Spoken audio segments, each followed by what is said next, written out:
உதயநிதி போன ஆட்சியில எலெக்ஷன்ல நிக்கும்போது சொன்னாரா இல்லையா? நாங்கள் வந்தால் நீட்டு தேர்வு ரகசியம் தெரியும்.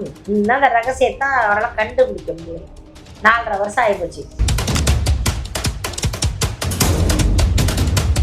நாங்க எங்கள் நாம் தமிழர் கட்சி வந்து சட்டமன்றத்தில் உட்காந்தோன்னா முதல்ல நிப்பாடுறது ஏற்கனவே தூங்கும் முடிஞ்சங்களாம் தூங்குச்சு பார்த்தீங்களா? 50-60 வருஷமா இந்த சீட்டெல்லாம் வந்து பெயிண்ட் அடிக்கணும். ஃபர்ஸ்ட் விசில் அடிக்கிற பழக்கம் எங்கள்கிட்ட கிடையாது. நாம் தமிழர் பிள்ளைங்கள்ட்ட கிடையாது. சிகரெட்டு கிடையாது, மது கிடையாது, இந்த பெண்கள் அப்படி உரசுறது கிடையாது. எங்க கட்சியில வந்து அதெல்லாம் அப்படியே நைஸா கையை விட்டு அப்படியே முறுக்கு பிள்ளையறது, அப்படியே பிள்ளையறது. அப்புறம் அதெல்லாம் அந்த அம்மா சொல்லுதுன்னா நீ கேட்டு அந்த உரசரசம் இன்னொரு கேட்டு வேற வாங்குறாரு. சிரிப்பை பார்த்தீங்களா? ஒரே குஜால் ஆகிட்டாரு. ஐயா அதெல்லாம் சொன்னதான். அதாவது அதெல்லாம் இந்த மூடு வைப்ரேட்ல இருப்பாங்க திமுக காரங்களை பார்த்தீங்கன்னா அப்படியே உள்ள அந்த அப்படியே ஸ்டீம்லேயே இருப்பாங்க. ஒரு பெண்ணை பார்த்தோன்னா வர்றது கிட்ட வந்தாதான் அக்காளா தங்கச்சியே தெரியும். தூரத்துலேருந்து பார்க்கறது புடவை மட்டும் பார்த்துன்னா ஆன்னு பார்ப்பாங்க. பார்க்கலாம் இல்லைன்னா இது வரைக்கும் அந்த சார் யாருன்னு சொல்லலையே. நாங்கள் தான் சொன்னோம்ல அண்ணாமலை. எப்படி இருக்கு பாருங்க. வரட்டும் கண்டுபிடிப்பாங்க. எல்லாரும் இருக்கு ஆப்பு. எங்க தமிழ்நாட்டை மட்டும் நாங்க தமிழன் ஏன் ஆளக்கூடாது? தமிழன் சீமான் தமிழ்நாட்டில் பிறந்தவர் ஏன் ஆளக்கூடாது?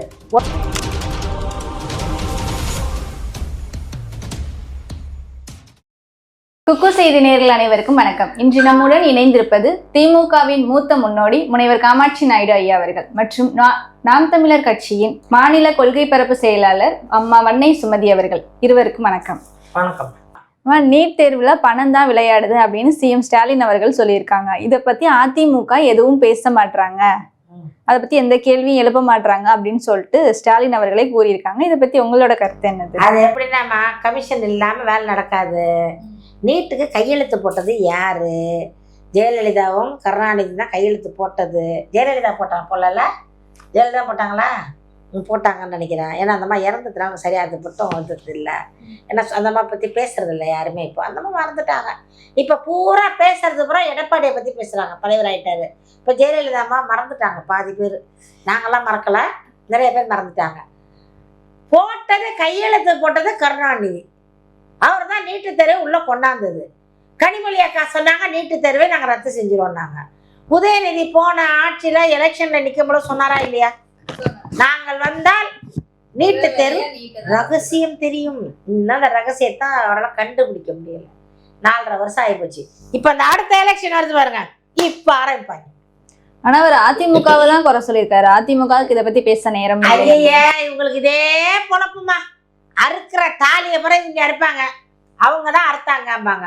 அவங்க வந்து அவங்க சொல்லுவாங்க இவங்க தான் அறுத்தாம்பாங்க. நாங்கள் என்ன சொல்ல, 2 பேரும் அறுத்தீங்களா முடிச்சு அறுத்த வரைக்கும் போதும், நீங்கள் விட்டு நாங்கள் வரோம். வந்து நாங்கள் இருக்கிற பொம்பளை பிள்ளைங்களாச்சும் காப்பாற்ற பார்க்குறோம். இருக்கிற பொம்பளை பிள்ளைங்க நிம்மதியாக நடக்கணும், நிம்மதியாக வேலைக்கு போகணும், படுத்து தூங்கணும். தனியாக வீடு எடுத்து தங்க முடியல ஒரு பொம்பளை பிள்ளையால. ஓ நீங்கள் எந்த ஊர்லேருந்து வந்துருக்கீங்க? ராமநாதபுரம். என்ன ஊர்? அங்கேருந்து சென்னையில் வந்து வேலை பார்க்குறீங்க. என்ன காரணம்?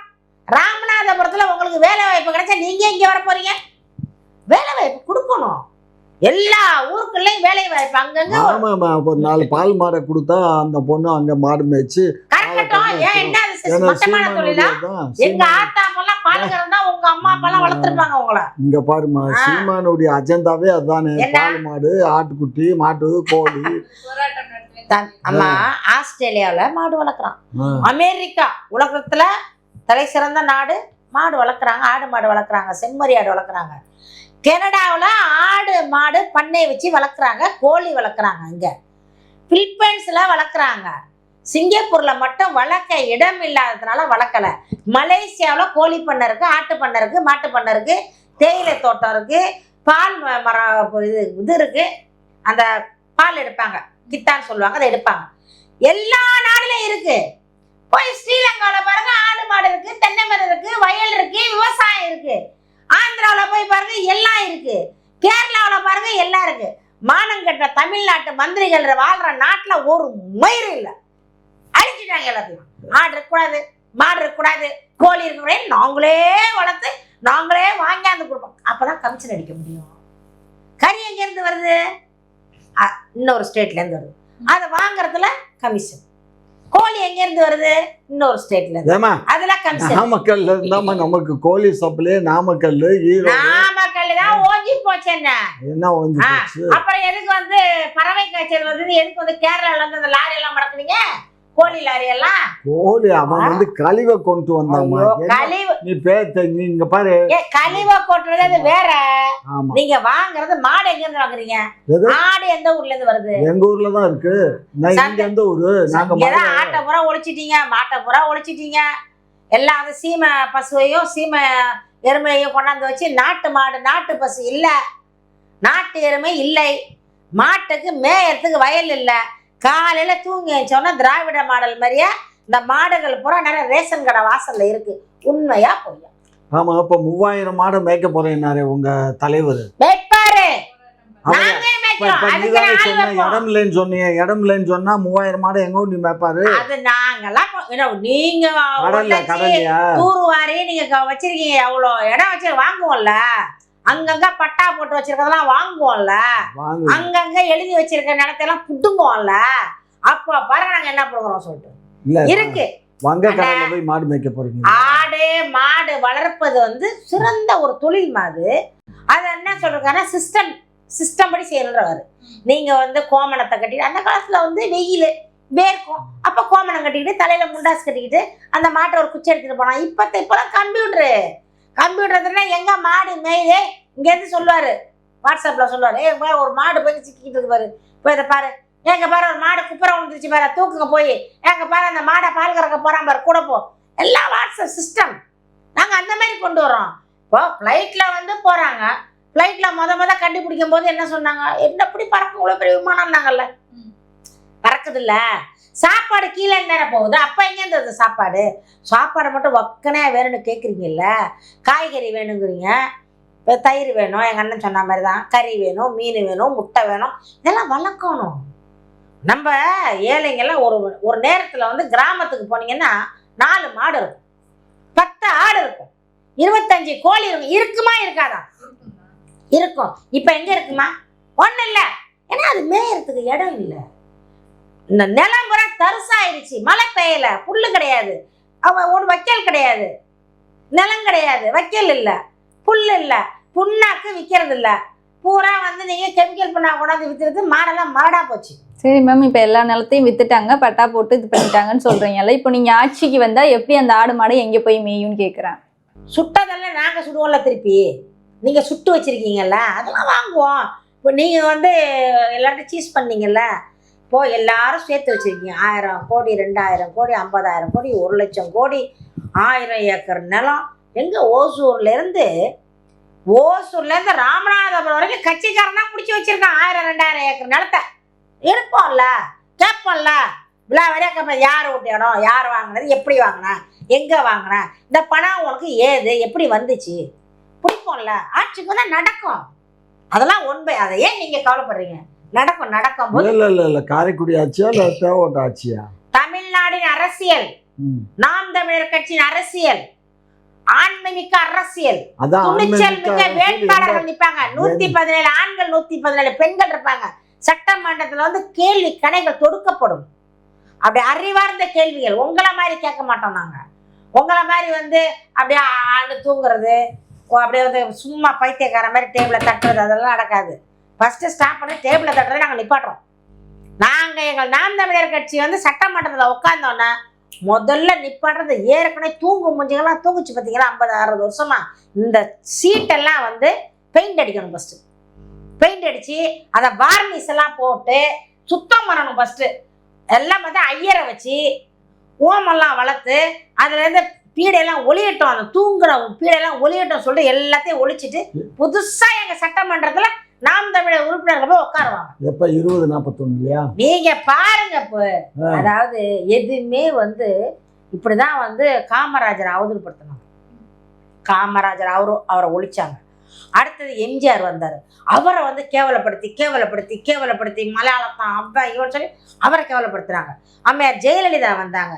கர்நாடகாக்காரி வந்துட்டா, நடிகை வந்துட்டா, நீ யாருன்னு தெரியாதா, அது தெரியாதா, நீ யாருக்கு பொண்டாட்டி நீ தெரியாதான்னு எல்லாம் அசிங்கப்படுத்தி அந்த அம்மா செத்து போச்சு.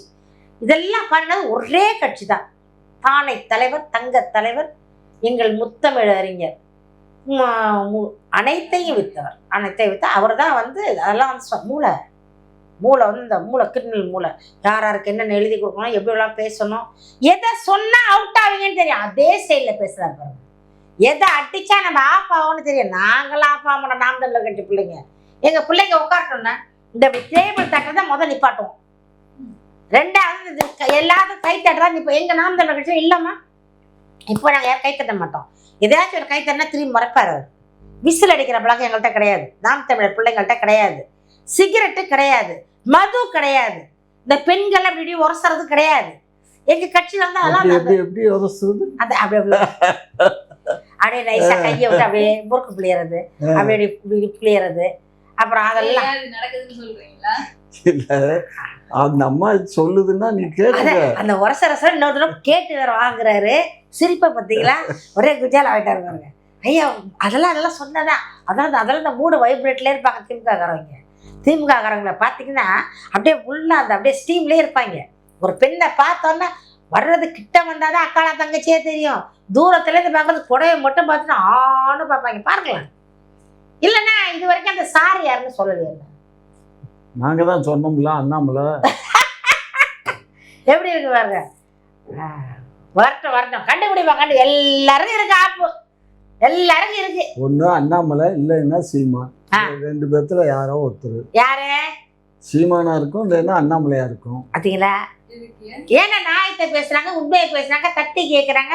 இவங்க செய்யற ஊழலை சொல்றாங்க, இவங்க லட்சியத்தை சொல்றாங்க, இவங்க எந்த சந்துக்குள்ள போனாங்க, எங்க ஓட்ட போட்டாங்க, எங்க கேமரா வச்சிருக்காங்களே சொல்றாங்கல்ல, அவங்கள சொல்லுவாங்க.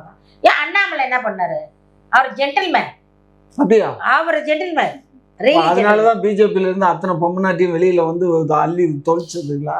அவரு ஜென்டில்மேன் சொன்னா கட்சியில இருக்க தொண்டர்கள் நம்மளுக்கு தெரியாது. இங்க பாருங்க, அது வந்து பிஜேபின்றனாலே வந்து அது இருக்கும். சில சலசலப்புகள்லாம் இருக்கும். அது வந்து ஊறி போனது, சில தவறுகள் நடக்கும். ஆனா அண்ணாமலை பொறுத்தவரை நல்ல. ஐயா, திரு சீமான் அவர்கள் சொல்லியிருக்காங்க, மதத்தின் பெயரால மக்களை பிரிப்பதே கட்சிகளும் அரசியல்வாதிகளும் தான் அப்படின்னு சொல்லியிருக்காங்க. அதை பத்தி உங்களோட கருத்து என்னதியா? ஒண்ணுமே இல்லை. அவரு அரசியல்வாதி தானே, அவர் தான் அந்த வேலையை பார்க்குறாரு. முருகன் என் முப்பாட்டேன்னாரு. இவர் சொல்ல போய் தான் இப்போ பிஜேபி காரன் முடிச்சுக்கிட்டான். விஷயம் என்னன்னா, இவர் முருகன் எங்க முப்பாட்டேன்னு இவர் சொன்னதுனால இவர் பிஜேபி காரன் பார்த்தாடா விட்டோம்னா இவன் ஆளு தூக்கிட்டு போயிடுவாரு முருகனை, நம்மளாவது போய் தூக்கிடுவோம். ஏற்கனவே ராமனை தூக்கிட்டோம், இனி நம்ம வந்து முருகனையும் தூக்கிடுவோம். முருகனை தூக்கணும்னா மக்கள் நமக்கு ஓட்டு போட்டுருவாங்கன்னு சொல்லி இப்போ முருகனை தூக்கியிருக்கானுங்க. நீ அவனை காவடி எடுப்பானுங்க, வளவு குத்துவானுங்க, சரியா? இதெல்லாம் சீமான் தான் வழிவகுத்து கொடுத்தாரு. சீமான் தான் அரசியல்வாதி. அவர் போட்ட பாதையில பிஜேபி நடக்குது. பிஜேபிக்கும் அவருக்கும் ஒரு அண்டர்ஸ்டாண்டிங் இருக்குங்கிறத இதுல இருந்து தெரியுதா? நல்லா புரிஞ்சுக்கோங்க. அவரும் தமிழன், இவரும் தமிழன். தமிழனுக்கு தமிழன் அண்டர்ஸ்டாண்டிங். அப்ப ஒத்துக்கிறீங்க? அண்டர்ஸ்டாண்டிங் சொன்னா அவரு தவறுன்னு சொல்றது ஆமாண்ணே தவறுது. இவரு தவறு சொன்னாரா? ஆமா தம்பி தவறுதான் தம்பி. யாரு செய்யறது? இப்ப நம்ம தமிழர்கள் அல்லாதோர் யாரு? அமித்ஷா நம்ம ஆள்வதால். அமித்ஷா தமிழரா? யாரு? அவரு அங்க டெல்லியில இருக்காரு. அவர் தானே நீங்க தானேயா? யாரு இங்க? அவர் தான் இங்க வந்து பேசினாரு. ஆமா, மதுரையில. தமிழ்நாடு தான். தமிழ்நாடு அரசாங்கம் யார்கிட்ட இருக்கு? தமிழ்நாடு ஆட்சி யாருகிட்ட இருக்கு? கட்சி எந்த கட்சி ஆளுது? நீங்க தானே மோடியை கூப்பிட்டு வந்தீங்க, நீங்க தான் அமித்ஷாவை கூப்பிட்டு வந்தீங்க. நீங்களே இப்போ முருகனுக்கு என்ன மாநாடு பண்ண போறாங்கிறாங்க. நீங்க பண்ற கூத்து கொஞ்சம் நஞ்சமா இருக்கு. எல்லாம் இவங்க வந்து எப்படி தெரியுமா? இவங்க தான் கூடவே இருப்பாங்க. எல்லாம் ரெண்டு பேருக்கும் அண்டர்ஸ்டாண்டிங். மோடிக்கும் ஸ்டாலினும் ரொம்ப க்ளோஸ், ரொம்ப திக்கு ஃப்ரெண்ட் ஆயிட்டாங்க. இப்போ தனியா போய் பார்த்துட்டு வந்தாரா? போன மாசம் தனியா போனார்ல. ஏற்கனவே பார்த்தாரா? அவங்க கனிமொழிக்காரரை போய் பார்த்துட்டு வந்தாங்களா? நிர்மலா சீதாராமன் பார்த்தாங்களா? இதெல்லாம் அவங்களுக்கு கனெக்ஷன் இருக்கு. ஆனாலும் என் மீசையில மண்ணு ஓட்டலன்னு அப்படியே பீத்துறதுக்காக யாரை தூக்கி நடுமனையில போறதுனா சீமானை தூக்கி போட்டுருவாங்க. ஏன்னா அவர் தான் இழிச்சவாய். எதை சொன்னாலும் கேட்டுக்கிறாருல்ல.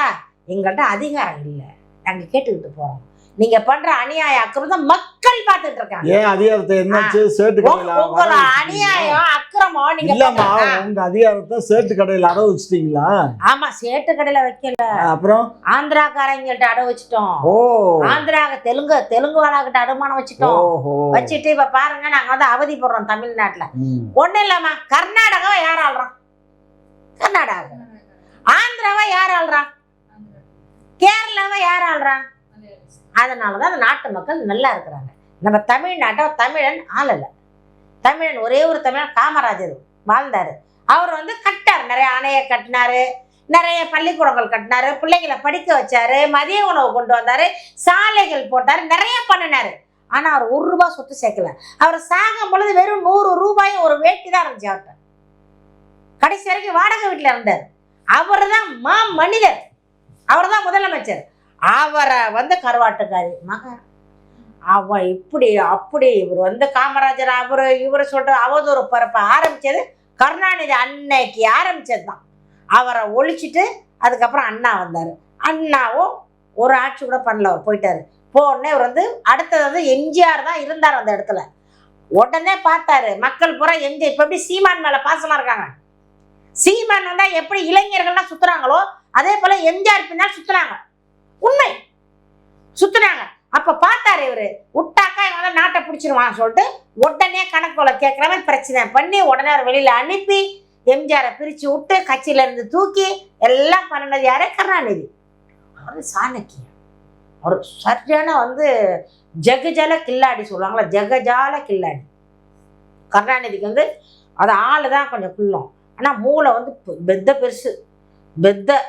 அதை வச்சுக்கிட்டு தான் வந்து இந்த பாடுபடுத்துறாரு. நாங்கள் என்ன சொல்றோம், எல்லா ஸ்டேட்டையும் அவங்கவுங்க ஆளும் பொழுது எங்கள் தமிழ்நாட்டை மட்டும் நாங்கள் தமிழன் ஏன் ஆளக்கூடாது? தமிழன் சீமான் தமிழ்நாட்டில் பிறந்தவர், ஏன் ஆளக்கூடாது? ஒரு தமிழன் ஆண்டால்தான் தமிழ் மக்களின் அருமை புரியும், பெருமை புரியும், அவங்களுக்கு கஷ்டம் புரியும், கவலை தெரியும், அவங்களுக்கு என்ன வேணும், நிலத்தை பற்றியோ வளத்தை பற்றி தெரியும். இவங்களுக்கெல்லாம் தெரியும். ஏன்னா ஸ்டாலின் வந்து அவர் நல்லவர், ஸ்டாலின் என்கிற ஒற்றை மனிதன் நல்லவர். ஆனால் அவருக்கு அரசியல் தெரியவில்லை, அரசியல் பேச முடியவில்லை, அவரால் செயல்பட முடியவில்லை. காரணம், முதியோர் இல்லத்தை அவர் வாடகைக்கு எடுத்து வைத்திருக்கிறார். கூட இருக்கும் முதியோர்கள்லாம் என்ன பண்றாங்கன்னா, அந்த தூங்குறதுக்கும் டேபிள் இவர் எதுவும் பேச முடியாது. பேசினா அதட்டிடுறாங்க. அதட்டுறதை நம்மள்கிட்ட காட்ட மாட்டாங்க, ஏன்னா அதட்டக்கூடிய தைரியம் அவங்களுக்கு இருக்கு. சின்ன பிள்ளையிலேருந்து ஓடி விளையாண்ட பாப்பா அவர் ஸ்டாலின். உதயநிதி சுத்தமா டம்மி பீஸ். உதயநிதி என்ன வந்து ப்ரோக்ராம் பண்ணுறது, ஃபங்க்ஷன் பண்ணுறது, கிஃப்ட் வாங்கி தர்றது, கார் ரேஸ் விடுறது, இன்னும் விட்டா குதிரை ரேஸ் விடுவார். ஏமா குதிரை ரேஸ் நடந்த இடத்துல இப்போ பூங்கா போடுறோமா, 1000 சொச்சம் கோடியில் இப்போ செலவு பண்ணி அதில் மிகப்பெரிய ஒரு பூங்கா இங்கே அமைக்கிறோம். புரியுதா உனக்கு? சரி, கிண்டியில் அந்த இதில் வருது. அதனால குதிரை ரேஸ் எல்லாம் இல்லை. நீ சொல்கிற குதிரை வேற குதிரையா இருக்குமோ என்னமோ எனக்கு தெரியாது. குதிரை ரேஸ் எல்லாம் வச்சதான் தூக்கிட்டாங்க. ஏற்கனவே கிண்டியில தான் இருந்துச்சு குதிரை ரேஸ். அதுல நிறைய பேர் காசை கட்டி செத்து போயிட்டானுங்க. அதனாலதான் குதிரை ரேஸ விட்டது, எடுத்துட்டாங்க. திருப்பி கொண்டாடுறாங்களா? இல்ல அந்த இடத்துல பூங்கா வர போகுது. பூங்கா? ஐயோ, இந்த பூங்காவுல என்னென்ன போட்ட பட்டா உங்க பேர்ல போட்டுருக்கீங்களோ? கவர்மெண்ட் அதுல பூங்கா போட போதுமா? 150 திமுக கவர்மெண்ட். அதாவது இந்த ஒரு 6 மாசம் இருக்கு ஆட்சி, இன்னும் ஒரு வருஷம் இருக்கா. இதுக்குள்ள எந்தெந்த இடம் காலி இடம் இருக்கு பூரா பூங்கா அட்ரா சர்வே எடு. எவன் கம்பெனி மூடி இருக்கா, இன்னும் ஒரு 4-5 கம்பெனி மூடி இருக்கு எனக்கு தெரியும். பேருக்கு என்ன பிடிச்சிக்குவாங்க. 4-5 கம்பெனி 1000 ஏக்கரு அவங்க அப்பா தான் அந்த சீல் கொடுக்காம லைசன்ஸ் கொடுக்காம மூடி வச்சிருக்காங்க. அந்த இதெல்லாம் இருக்கு. இதெல்லாம் வந்து அந்தந்த எம்எல்ஏ கவுன்சிலருக்கு முதல் வேலை என்ன, சந்துக்குள்ள எத்தனை இடம் காலி இருக்கு. அப்புறம் வட்ட செயலாளர் வண்டு முருகன், சந்து செயலாளர் சந்து முருகன், மாவட்ட செயலாளர், இவர்கள் எல்லாம் போய் என்ன பண்ணுறது, எங்கெங்க எவ்வளோ அண்ணா அங்கே ஒரு 1000 ஏக்கர் இருக்குன்னு விட்றா, யாராங்க பிடிச்ச உள்ள விடாம் 4 நாளைக்கு மிரட்டிடுறது. அதை உள்ள தூக்கி போடுறோம், அதை பண்ணி இதை பண்ணி 1000 ஏக்கரை பிடிச்சி பூங்கா. உடனே மேலே கருணாநிதி பூங்கா, 5 கம்மாள் பூங்கா,